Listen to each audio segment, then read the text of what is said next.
বেশি। ক্লিয়ার, কতটাই কিন্তু রাস্তা ভয়ঙ্কর হয়ে যাচ্ছে, সবাই কিন্তু ভয় পাচ্ছে ভাই। ভয় পেলে কিন্তু চলবে না ভাই, আস্তে আস্তে যেতে হবে ভাই, ভয় পেলে চলবে না। সিয়াম শেখ ভাইয়ের এলাকায় আছি আমরা, এখানে একটা গাড়ি কিন্তু অ্যাক্সিডেন্ট করছে ভাই, নিয়ন্ত্রণ হারাইছে ভাই। সুন্দরবনের রাস্তা কিন্তু এত সোজা, সামনে কিন্তু অগ্নি পরীক্ষা আছে, একটু সাবধানে যাবেন কিন্তু, একটু সাবধানে যাবেন, একটু সাবধানে সাবধানে যাবেন কিন্তু।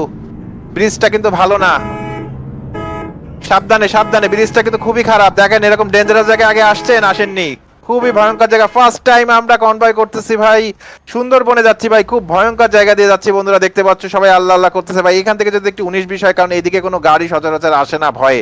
এই ব্রিজটার অবস্থাও কিন্তু খুব বেশি ভালো না, যে কোনো সময় কিন্তু ভেঙে পড়তে পারে ভাই। তারপরও আমরা যাচ্ছি কতটা রিস্ক দিয়ে। সামনে গেলে একটা ভয়ঙ্কর ব্রিজ আছে, সেই ব্রিজটা আমরা কিন্তু একটা স্ক্রিনশট নিব। এখানেও একটা স্ক্রিনশট নিয়ে নেই, দরকার হলে আসেন, আমরা একটু ওয়েট করি নাকি?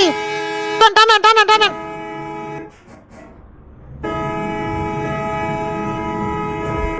টানেন টানেন টানেন, আস্তে আস্তে চালান। ব্রিজ কিন্তু ভালো না, একসাথে অনেকগুলো গাড়ি উঠেছে, কিন্তু যে কোনো সময় ভেঙে পড়তে পারে। বন্ধুরা আমরা কিন্তু খুব ভয়ঙ্কর ব্রিজ দিয়ে যাচ্ছি, এই ব্রিজটা খুবই খারাপ। একবার কিন্তু ভেঙে পড়ছিল ভাই, এখন যে কোনো সময় ভেঙে পড়তে পারে, কারণ অনেকগুলা বাস একসাথে লোড নিছি। তখন ওস্তাদ আমি অনেক মোটা ছিলাম,